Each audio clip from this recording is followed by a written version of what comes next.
Luce,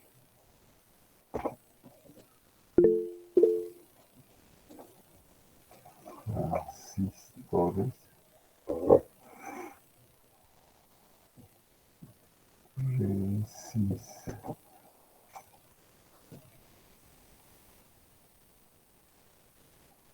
resistores,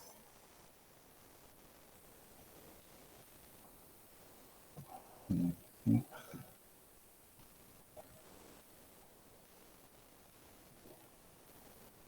para computadoras.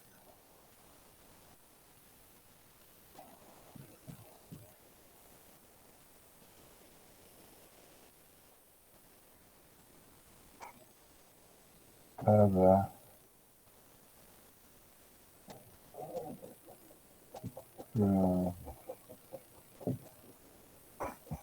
transistor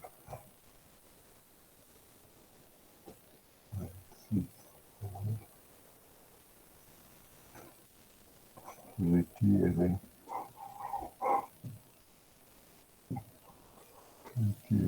de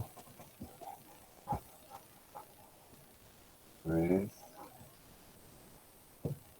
unidades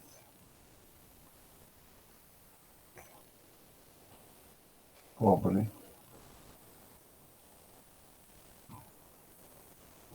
una unidad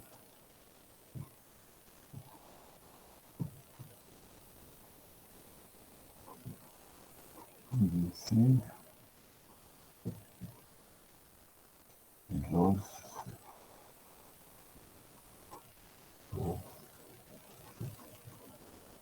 unidades de litio.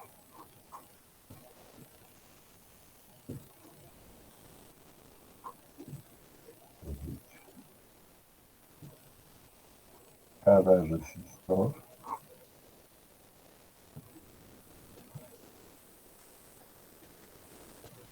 requiere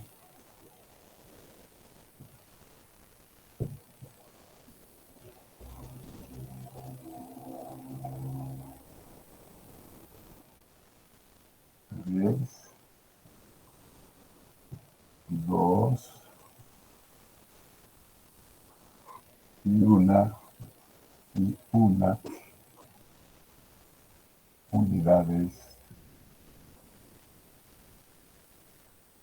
unidades de los tres materiales. De los tres materiales.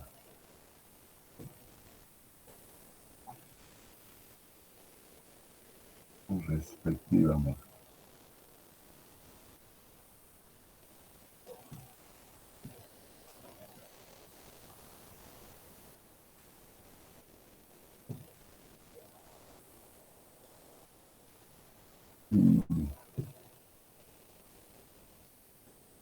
Y cada chip.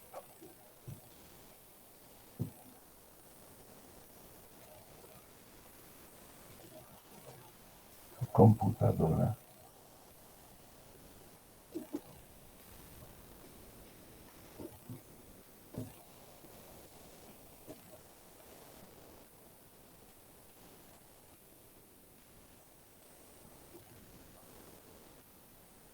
requiere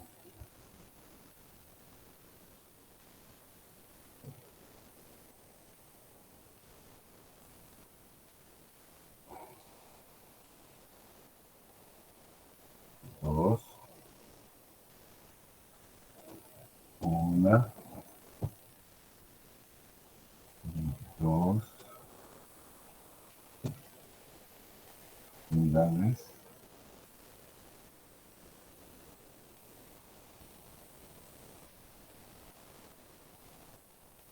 para dos, vamos en chip, quiere dos, una y dos unidades de estos materiales.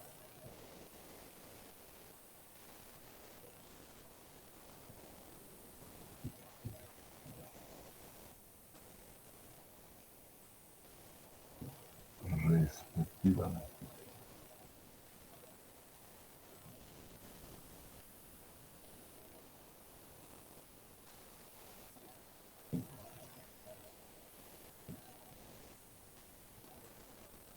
Resumiendo,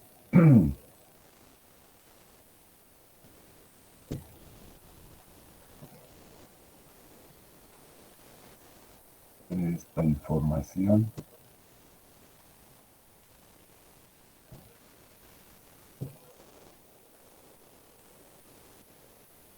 en una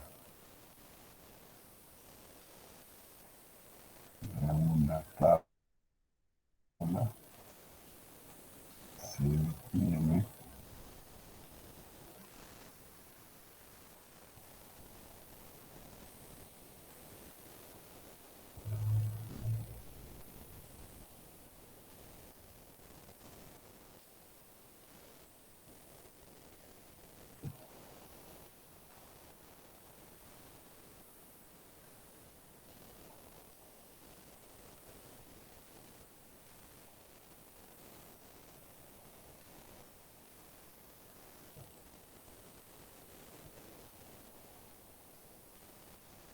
componente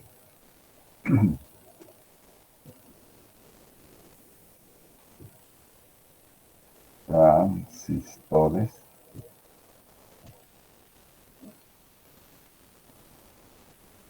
resistores,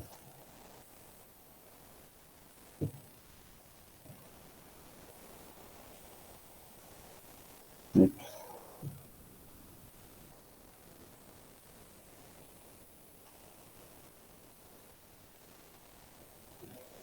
para computador. Computador.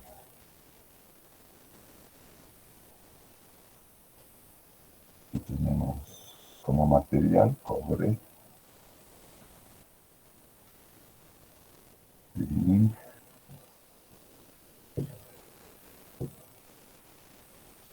vidrio.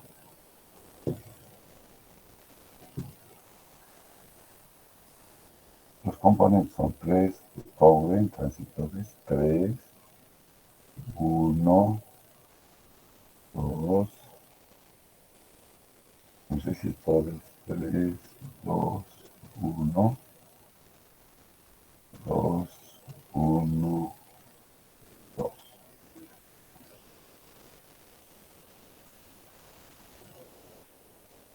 El suministro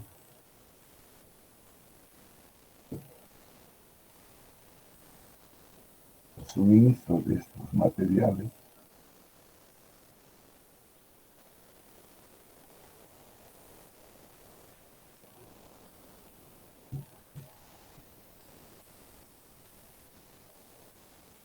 varía de semana en semana.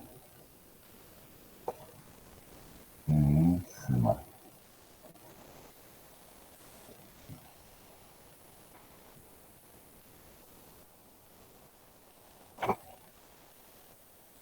De manera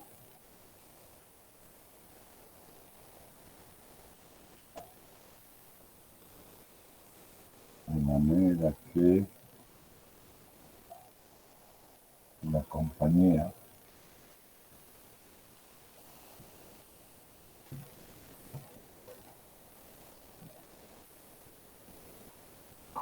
necesita determinar necesita determinar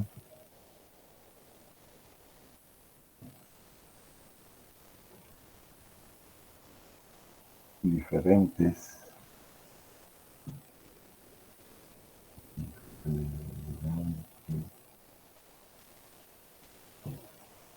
cantidades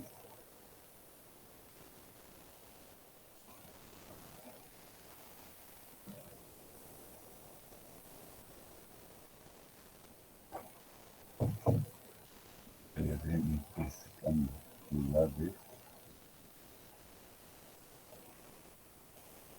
producción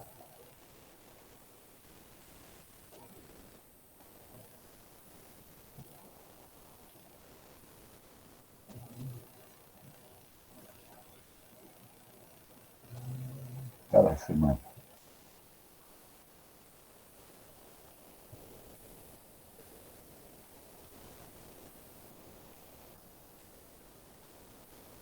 Por ejemplo, una semana,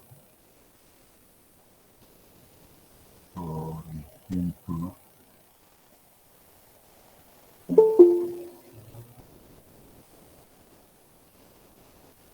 una semana,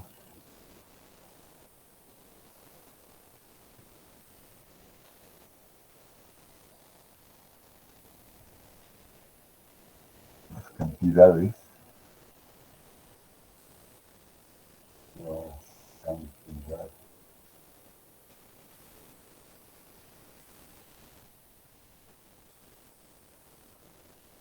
de producción, las cantidades totales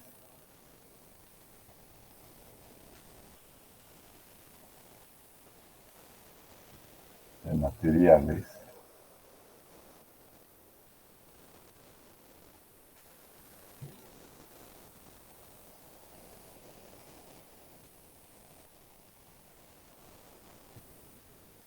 disponibles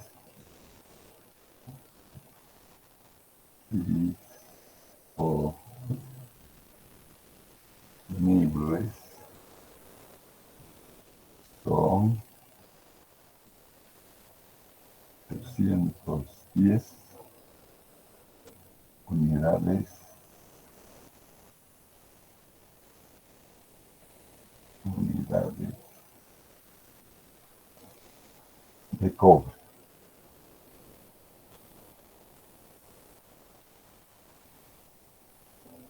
410 unidades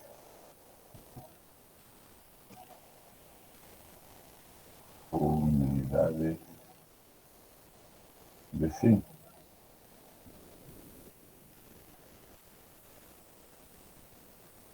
Unidades de zinc y 490 unidades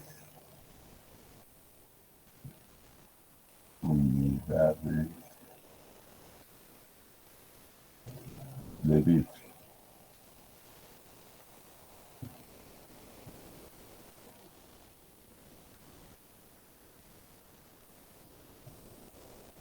Determinar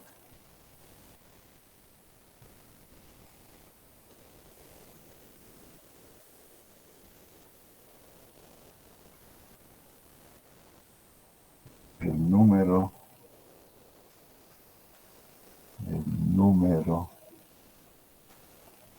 de transistores, se ve aquí,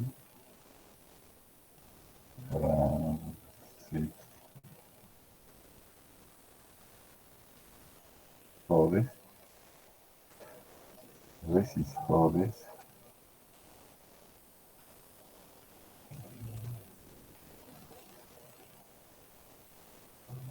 resistores y chip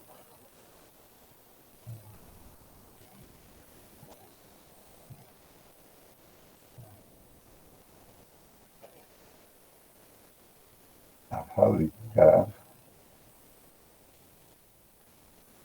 a fabricar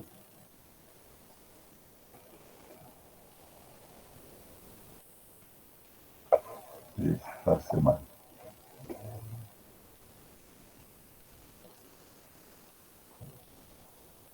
Mira, muy largo.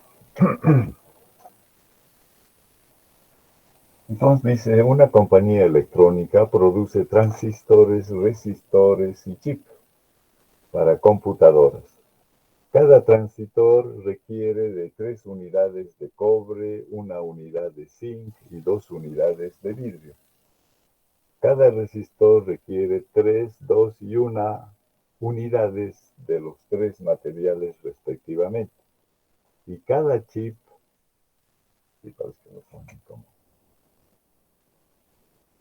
para computadoras requiere 2, 1 y 2, 2, 1 y 2 unidades de estos materiales respectivamente. Resumiendo esta información en una tabla, se tiene. Esta es la tabla. Los componentes para las computadoras serán transistores, resistores y chips. El transistor está constituido por cobre, zinc, vidrio. O sea, todos los componentes tienen cobre, zinc y vidrio. ¿En qué proporción tiene el transistor? 3 de cobre, 1 de zinc, 2 de vidrio. El resistor, ¿qué es lo que tiene? 3 de cobre, 2 de zinc, 1 de vidrio. El chip, 2 de cobre, 1 de zinc, 2 de vidrio.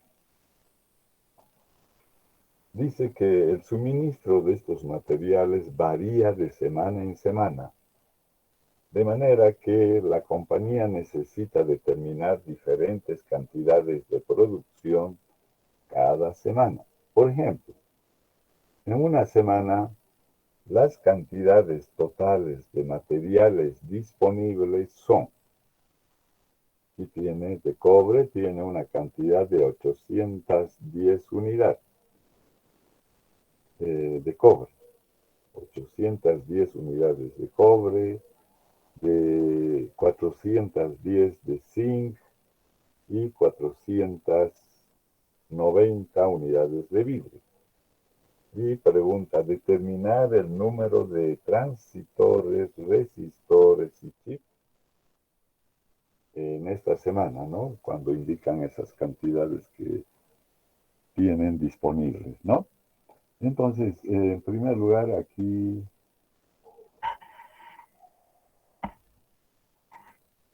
lo que tenemos que hacer es construir las ecuaciones, plantear las ecuaciones que se van a tener, ¿no? ¿Cuál sería la idea? A ver, ¿cuál es? No dice qué método utilicemos, pero podemos utilizar. Yo les doy la ayuda. El método sería de utilizar, por ejemplo, simple eliminación gaussiana. Entonces eso ya me da idea de que se trata de resolución de sistemas de ecuaciones lineales, ¿no? Entonces sería la idea, ¿cómo construyo las ecuaciones lineales? ¿Qué dice? La pregunta es determinar el número de componentes para la computadora. Los componentes son los transistores, resistores y los chips. ¿Cómo armamos nuestra ecuación? A ver. Aquí el problema sería plantear, ¿no? Cada vez que se presenta un problema, es generar las ecuaciones sobre las cuales yo voy a poder aplicar el método numérico.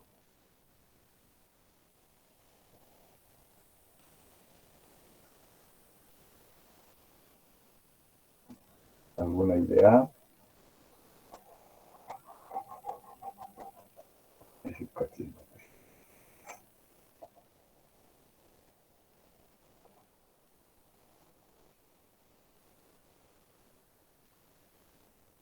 Tengo, fíjense, las cantidades que entran en cada transistor.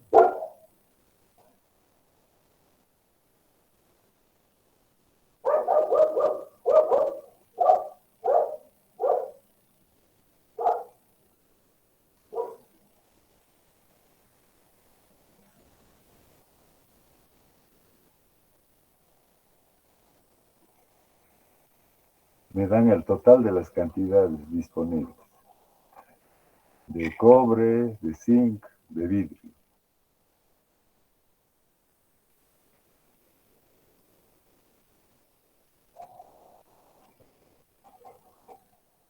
Entonces, ¿cómo entiendo? Entiendo que el transistor va a tener 3 partes de cobre, una de zinc, 2 de vidrio. Pero la cantidad total disponible de cobre, unidades de cobre, que entra en transistor, resistor y los chips, es 810.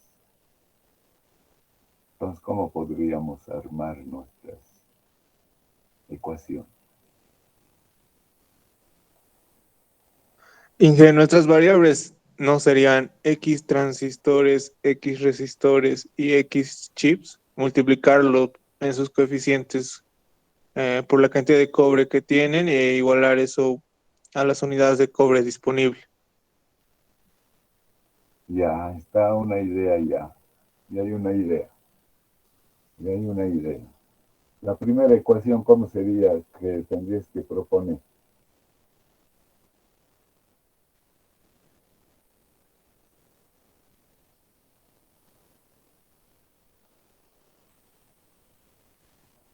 Mm, 3x más 3y más 2z igual a 810. Y la segunda ecuación,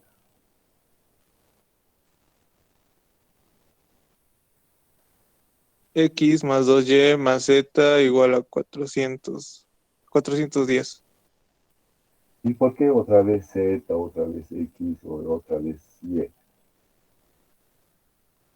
Ingen, lo que está queriendo decir es que los transistores, resistores y chips lo pongamos como variable X, Y y Z Ya. y lo pongamos con valor de acuerdo a la tabla que tenemos a igualar a la cantidad que nos da de cobre, zinc y vidrio. Y la segunda ecuación tiene también otra vez X, Y, Z. Seguramente la tercera otra vez X, Y, Z. ¿Qué está Si, queriendo indicar? si tuviera X, Y, Z, porque X representaría transistores, Y a resistencias y Z podría ser chip de computadoras. Eso está queriendo referirse. Sí, sí. X transistores, Y resistores y Z chips. La primera ecuación sería, como dijo mi compañero, 3x más 3y, que son resistores, y más 2z, que son chips de computadora. Y la segunda ecuación sería del zinc, que sería un x de Aquí, transistores, que estamos reemplazando, 2y de resistores y z de chips de computadora, igual a la cantidad exacta que tenemos de cobre y zinc. ya. Vamos a escribir aquí, ¿listo? Entonces tenemos, de todas, bueno, vamos a explicar después. Eh, pues, la primera ecuación es 3x más 3y más 2z, igual a la cantidad de resistores exactos, que era 810, si no me equivoco. Igual a COP.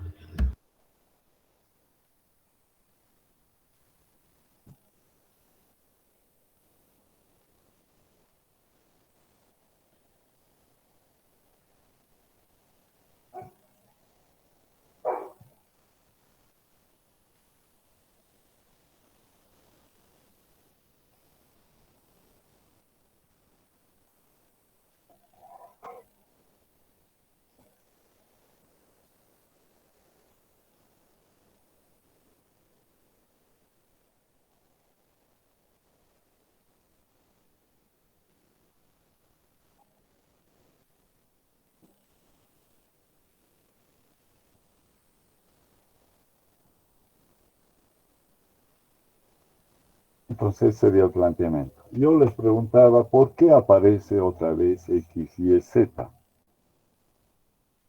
¿no? Entonces, los coeficientes me indican, por ejemplo, aquí o en la... Aquí hemos armado la primera ecuación. 3x, 3y, 2z igual a 810. Y lo mismo. ¿Por qué decimos x? Porque esto es todo x, porque en transitores que lo hemos nominado como x, a transitores está compuesto por 3 de cobre, 1 de zinc y 2 de Z. Entonces va a aparecer 3x, 1x, 2x. Aquí al resistor le hemos dado el nombre de Y. Y ese resistor tiene 3 de cobre, 2 de zinc, 1 de vidrio. Entonces, ¿cuántas partes de cobre? El resistor Y, 3Y, entonces otra vez 2Y, 1Y, va apareciendo, ¿no? Así, en todos, ¿no? Eso me permite balancear la cantidad de cobre que tenemos a introducir, de zinc, de vidrio, ¿no? Entonces, esa sería nuestra ecuación. ¿He entendido entonces por qué aparece X, Y, Z? Porque estamos generalizando, ¿no? Los componentes. Los componentes se denominan X, los resistores Y, los chips Z. Y allá observamos qué es lo que tiene cada uno de ellos, ¿no? Bien.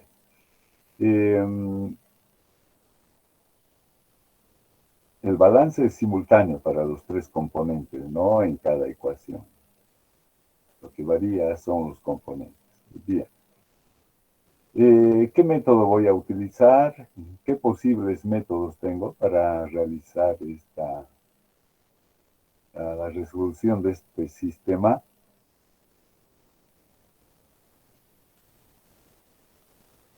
¿Qué métodos tenemos para plantear o utilizar y resolver?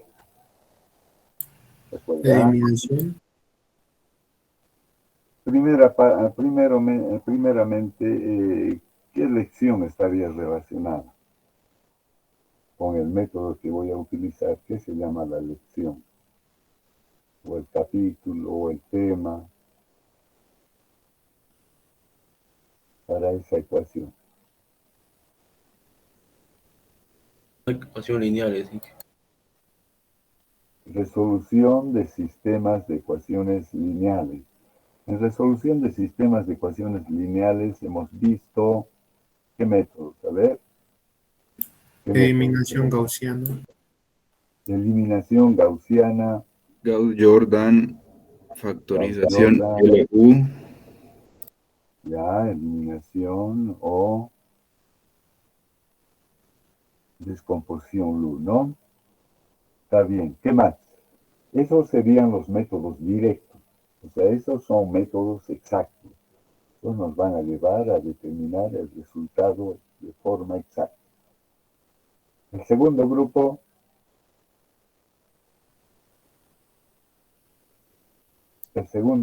de métodos que hemos visto, ¿cuál es? Métodos iterativos.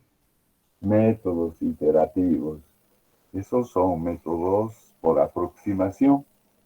Su nombre dice iterativo o métodos numéricos para resolver sistemas de ecuaciones lineales, también puedo decir. En la aplicación, ¿cuál es la diferencia entre los dos, entre los directos y los iterativos? O sea, ¿cuándo utilizo? ¿Cuándo aplico?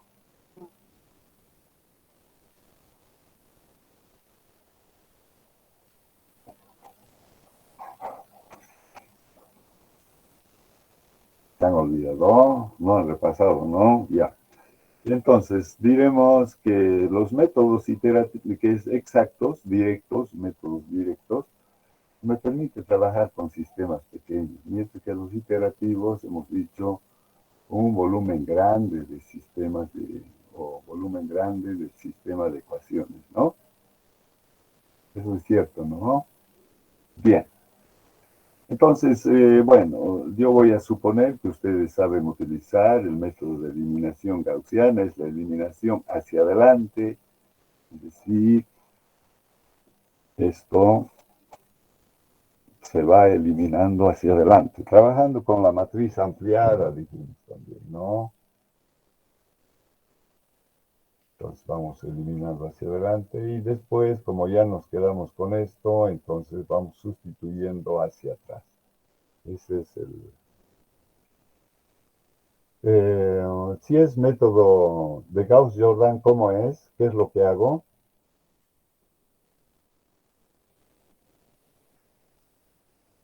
Entonces recuerden que esto se puede transformar en una matriz ampliar.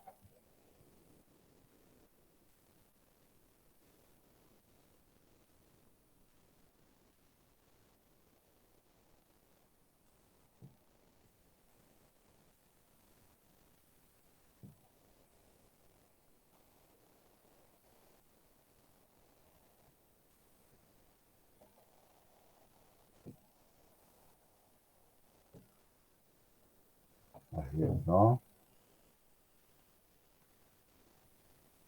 Podemos decir X1, X2, X3 también, no hay problema.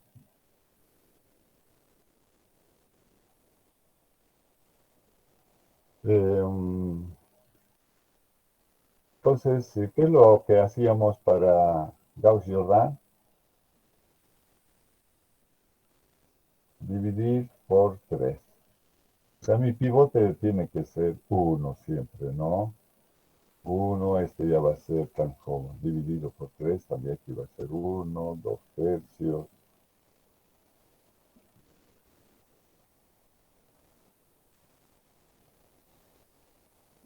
Esto lo mantenemos, la segunda ecuación lo mantenemos. 2, 1, 2.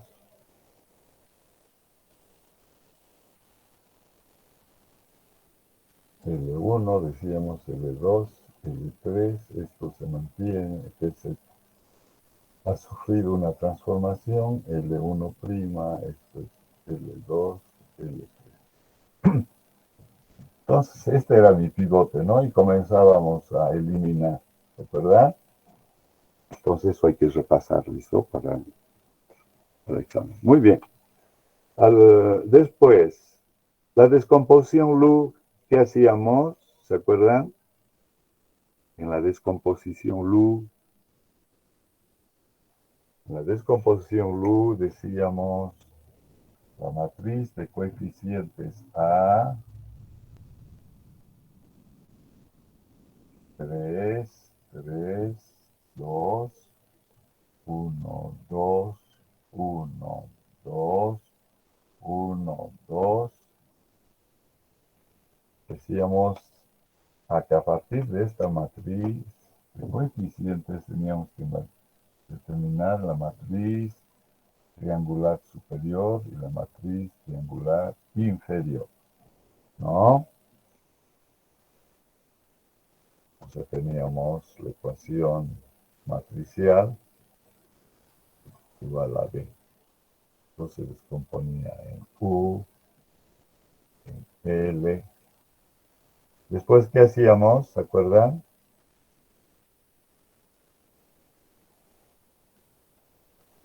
Hay que repasar eso.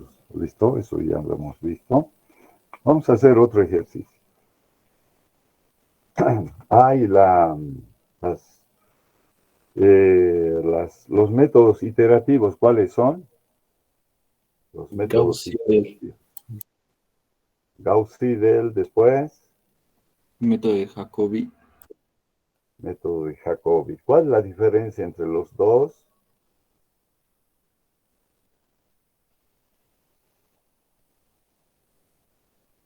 ¿Cuál es la diferencia entre los dos?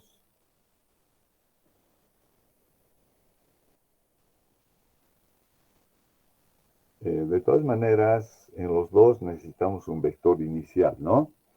Entonces, de cada ecuación, hemos dicho en el método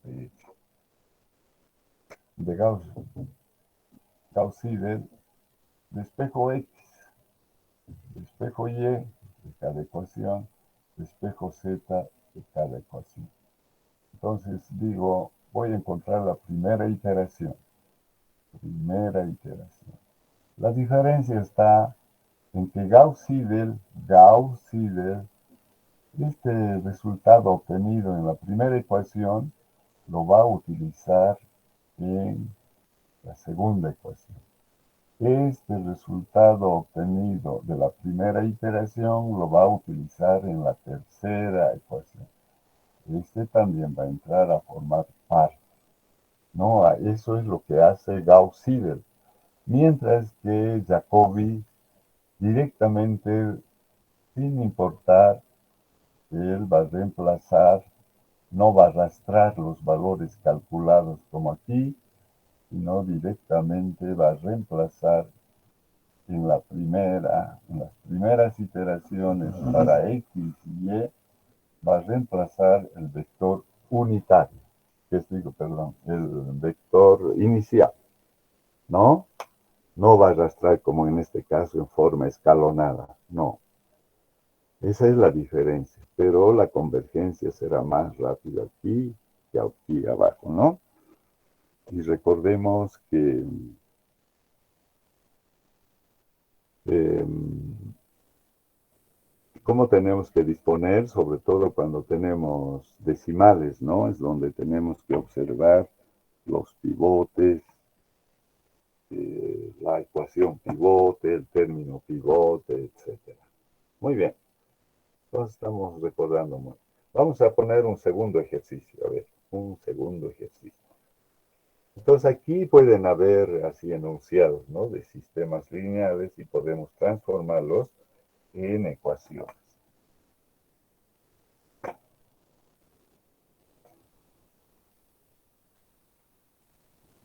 A ver. Vamos a ver. Aquí tenemos.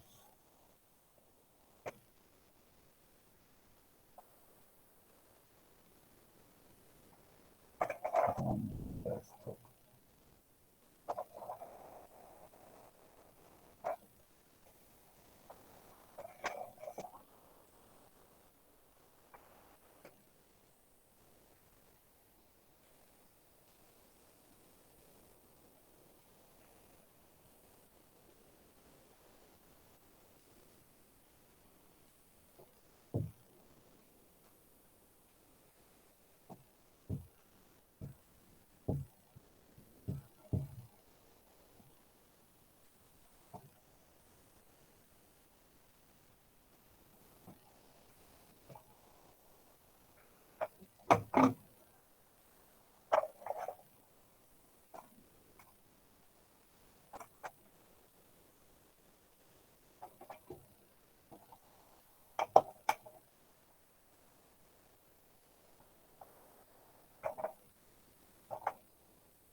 Aquí dice aplicando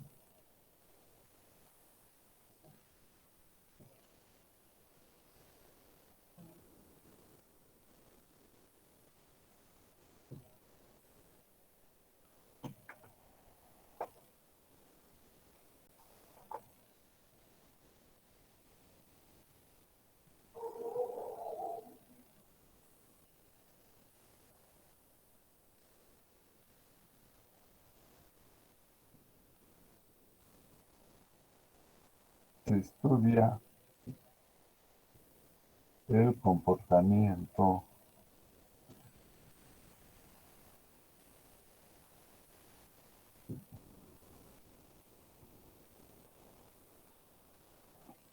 de los circuitos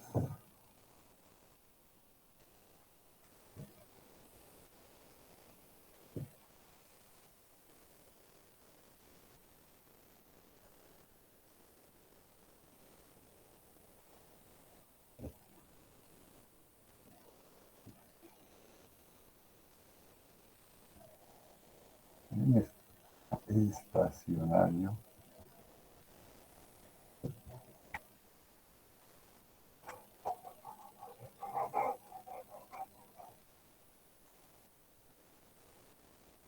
que tiene, dice, se tiene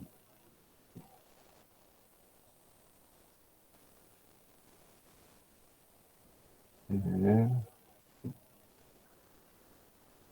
siguiente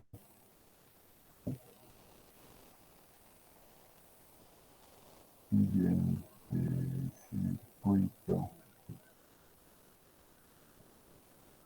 de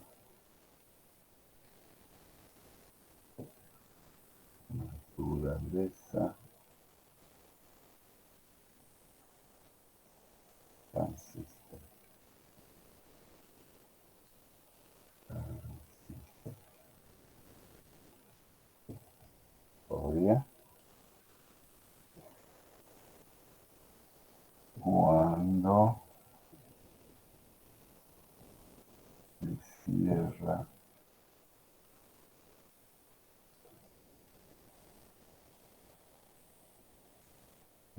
escrito circuito.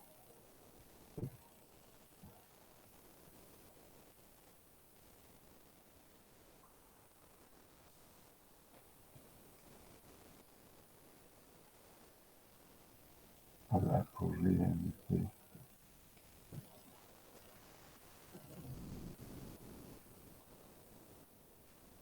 experimenta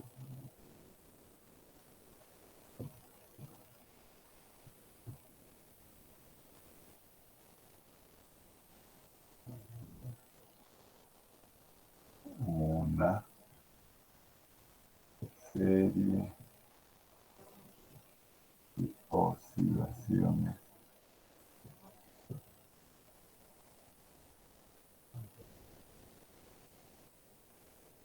hasta que hasta que alcance un nuevo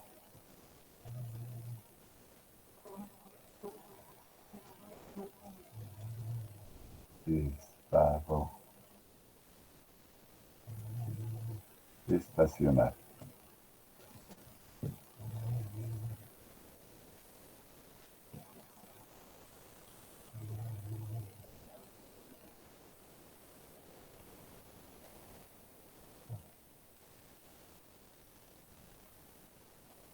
Se sabe que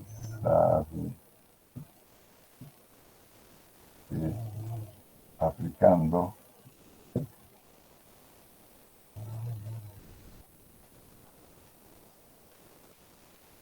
la ley de Kirchhoff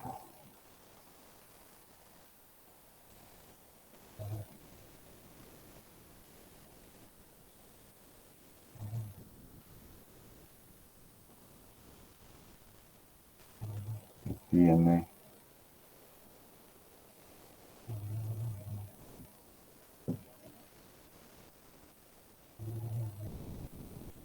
la expresión, que tiene la expresión final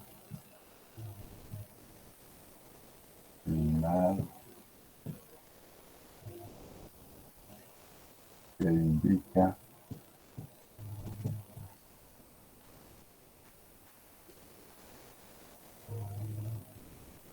el modelo de comportamiento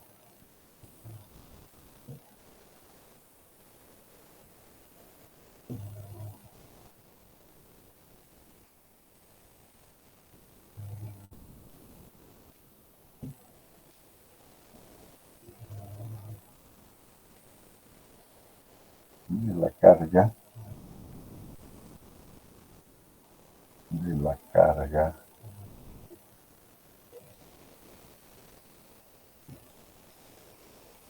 del capacitor.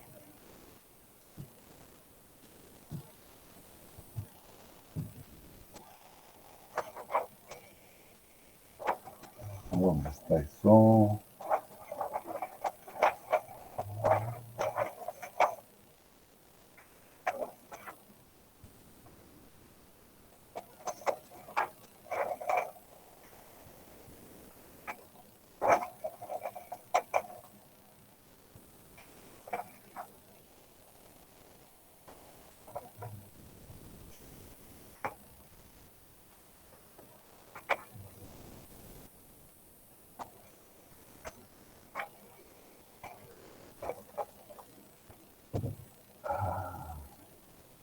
L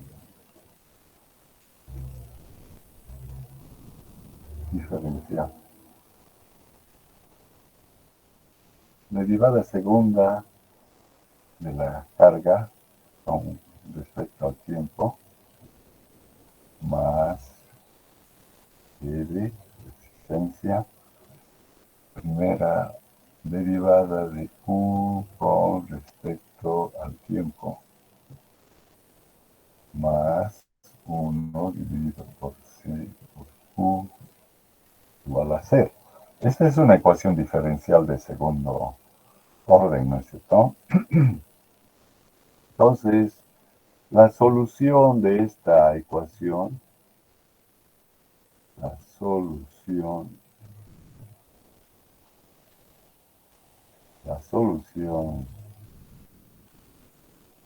de esta ecuación diferencial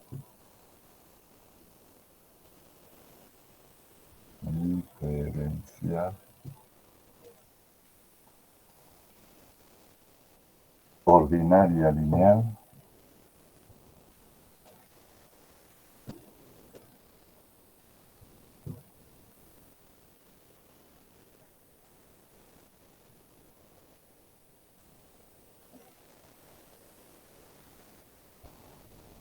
la ecuación diferencial, vamos a poner así, ecuación diferencial lineal de segundo orden está dada por la ecuación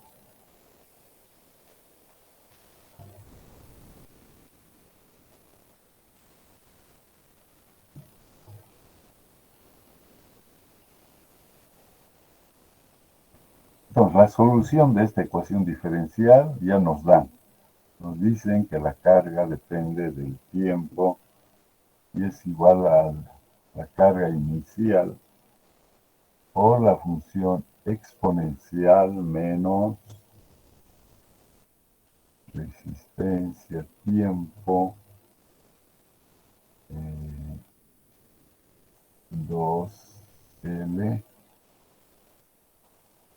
por coseno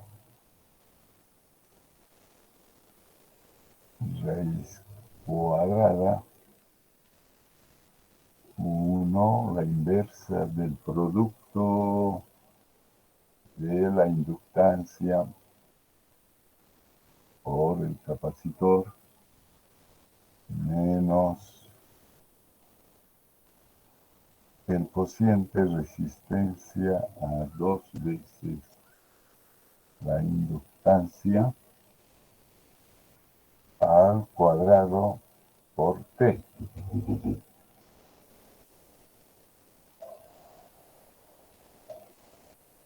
Está bien, esa sería la función. Pues en este enunciado del problema ya nos dan la solución de la ecuación. Ellos han aplicado ciertamente la ley de Kirchhoff. A ver, en este caso, ya.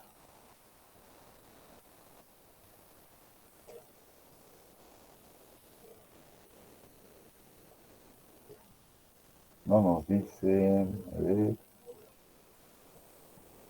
en este caso, bueno, les voy a preguntar a ustedes. Lo dejaremos así.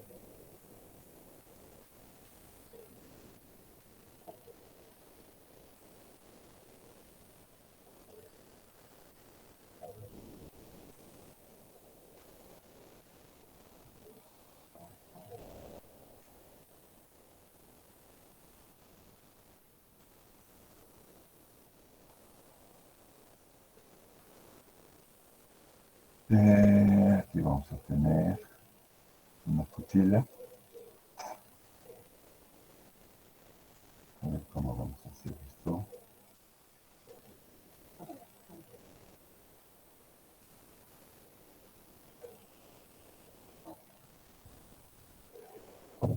Ya. Cuando tengo el circuito de esta forma, ¿qué quiere decir? A ver, ¿qué es lo que está ocurriendo físicamente?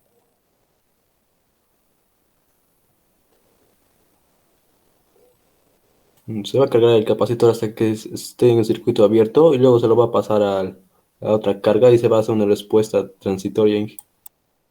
Ya.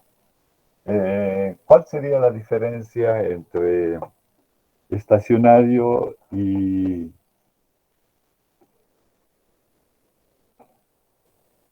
¿cómo le llamamos? Cuando es estacionario y un nombre especial, a ver si lo encuentro. Permanente. Sí, permanente. ¿Permanente es sinónimo de estacionario, sí o no? No. ¿Cuál es la diferencia?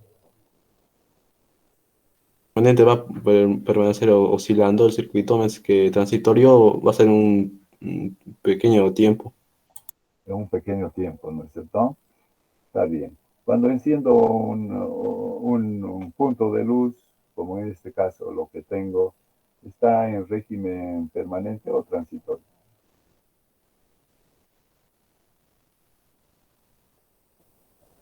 Permanente, Inge. Permanente. En el mismo circuito de mi foco. ¿Cuándo va a ser transitorio?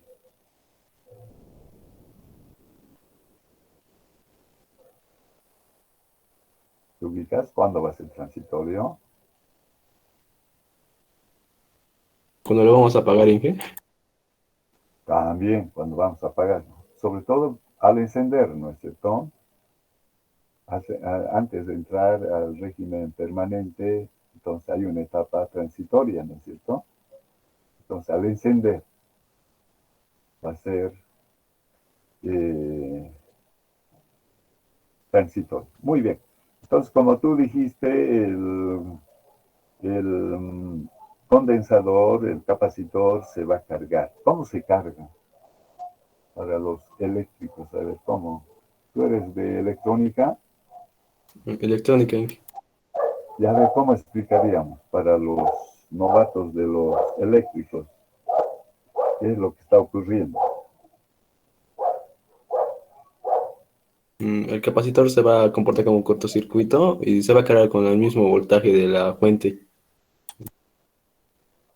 Ya entiendes al interior del capacitor qué está ocurriendo, porque tenemos entre las placas Un del campo eléctrico, Inge. capacitor, Se está almacenando tenemos un energía dieléctrico, en ¿no? forma de campo eléctrico.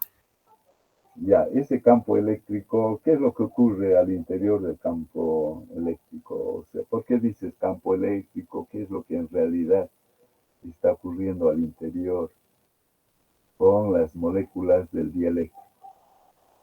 Se están cargando positiva y negativamente para hacer un campo eléctrico, lo va a almacenar en forma de campo eléctrico de energía. Se van a alinear los dipolos, ¿no es cierto? Dieléctricos debido a la fuerza existente, ¿no? Del polo positivo, polo negativo. Existe un ordenamiento de los dipolos del material dieléctrico al interior del capacitor, ¿no? Entonces, si esa intensidad es muy fuerte, entonces se forman las líneas de campo eléctrico. Eso depende de la intensidad. Eso va a ocurrir, está muy bien. Entonces, ya he cargado, ya he cargado el capacitor, ahora lo voy a anular la fuente, lo voy a anular, ahora está así. Entonces ahí estamos observando, ¿no? ¿Por qué será ahí? Porque fíjense, sí dice, hay que ver el diagrama, dice, ¿no? El gráfico. Aquí hay, en esta ecuación diferencial, ¿hay un término independiente, sí o no?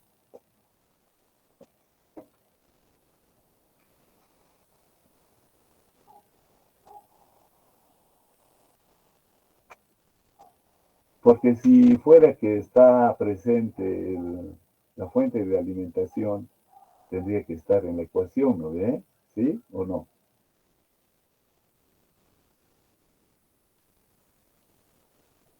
Sí, Inge. Estaría, ¿no? La fuente. Pero allá ya no está. Entonces nos está mostrando de que ya ha cerrado el circuito. Ahora mi fuente de alimentación, ¿quién es? El capacitor. El capacitor. El capacitor. Muy bien. Entonces, el balance de Kirchhoff es en este circuito. ¿Listo?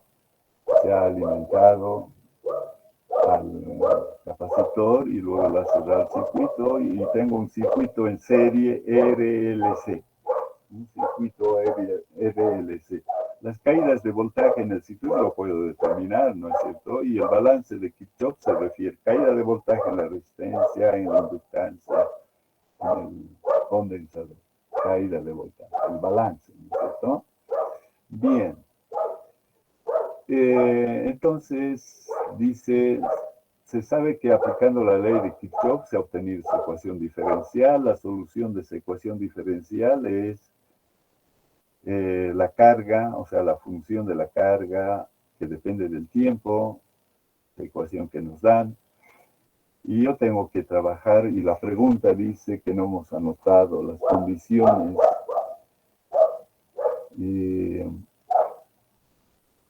O sea, la caída de voltaje en la resistencia es I por R, ¿no? La caída de voltaje en la bobina, en la inductancia, en el inductor es L de I o L por la derivada de I por el diferencial de T. ¿Qué se llamaría esa ecuación? La ley de...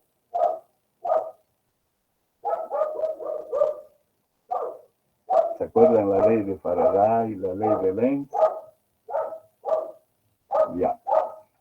Y entonces, en forma general, tenemos la caída de voltaje en el capacitor Q sobre 0. Eso es lo, diferencialmente lo representamos. Dice, en un tiempo t igual a 0, eso ya nos da las condiciones del problema también, eso está. Me dice t a un tiempo t igual a 0, la carga del capacitor es la carga inicial Q sub 0, que es igual, ¿a qué sería igual? La carga en el capacitor, ¿se acuerdan?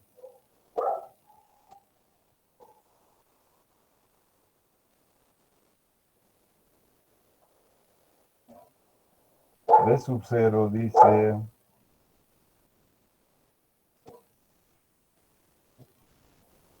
voltaje de la batería.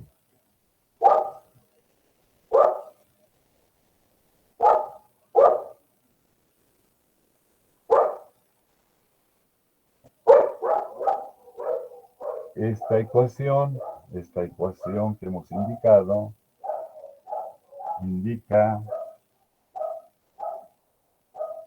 o sea, la ecuación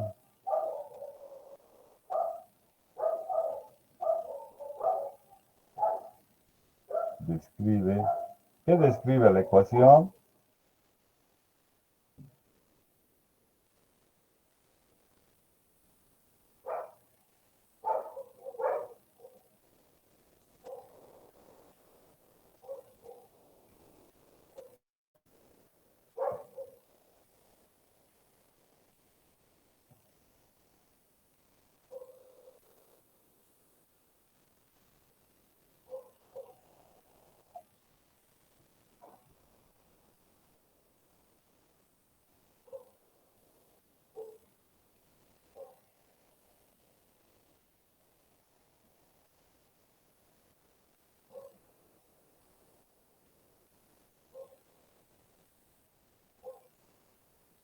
Aquí hay varios, ¿no? Lo van a ver, ustedes lo tienen en las preguntas.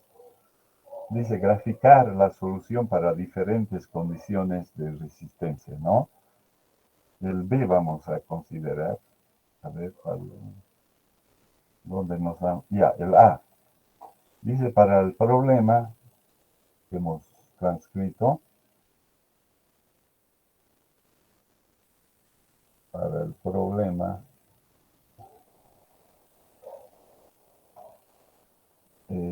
considere o considerar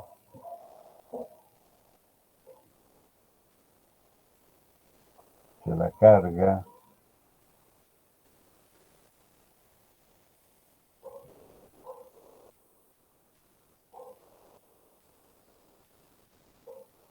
se debe disipar, aquí arriba vamos a colocar,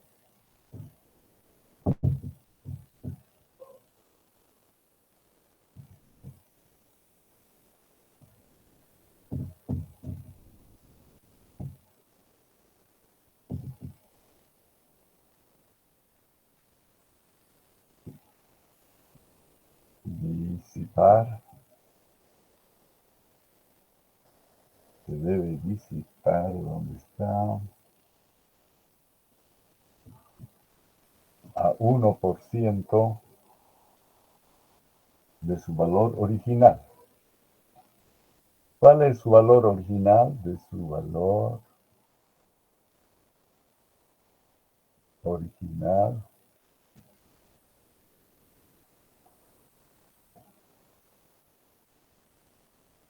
en T igual. O sea, después de un tiempo de 0,05 segundos con L o R, cuando el valor de la resistencia es 280 ohmios y C es igual a 10 a la menos 4 farads. Sí sería, ¿no? Ya está. Entonces lo que queremos es ver la variación de la carga, sobre todo cuando ha transcurrido 5 o 0,05 segundos, ¿no? Se tiene como valor que la carga del condensador se ha disipado a 1% de su valor original. Yo les preguntaba, ¿cuál es su valor original? Mire, Q0 es igual al voltaje de la fuente por la capacidad del condensador, ¿no? Esta es su carga inicial. Esta carga inicial ha perdido a 1% de su valor original en ese tiempo que nos indica para esas condiciones de R y C. Entonces, ¿qué es lo que tengo que calcular?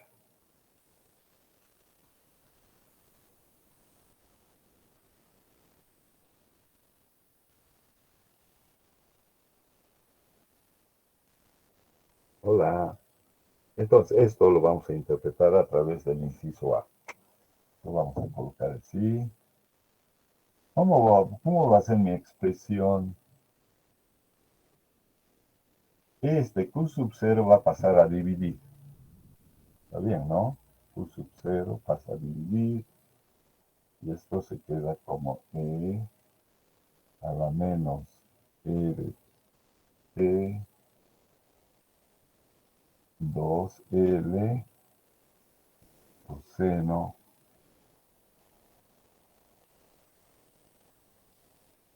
raíz cuadrada,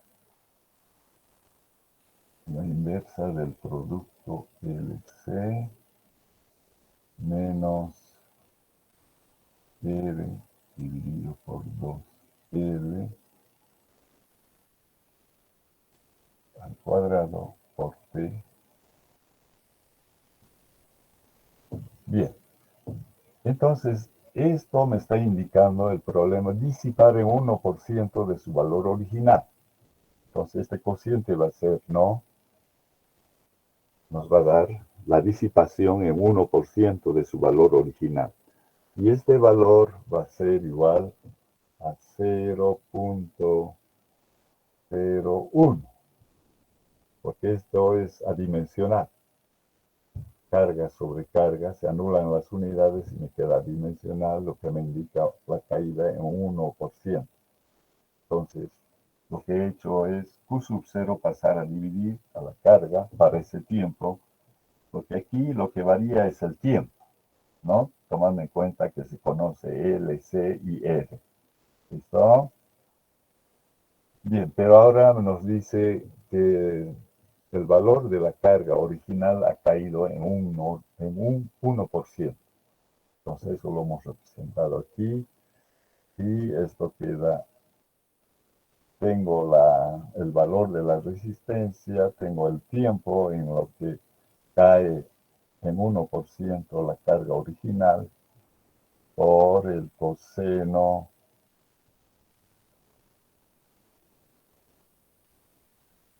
Entonces, en esta relación, ¿cuál es mi incógnita? ¿Qué es lo que debo calcular?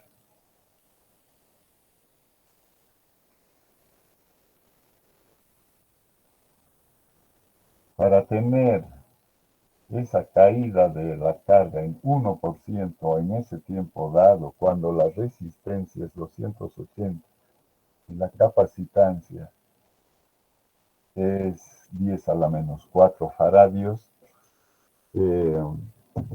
¿cuál debe ser el valor de L para esa caída? Eso es lo que pregunta, ¿no? Eso es, por eso les decía, ¿cuál es la incógnita que queda para los datos que nos dan? Ay, muy bien. Ahí quedaremos. Tengo que ir al médico. Tengo una cita, ya se ha pasado las 10:25. Muy bien. ¿Alguna duda? ¿Algo que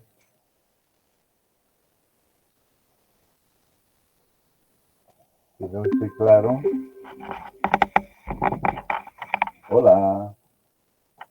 ¿O ya me han dejado solo? Parece que sí. Ya. No, sigue. Dije, disculpe. Ya se fue. Nadie le ha dicho nada del examen.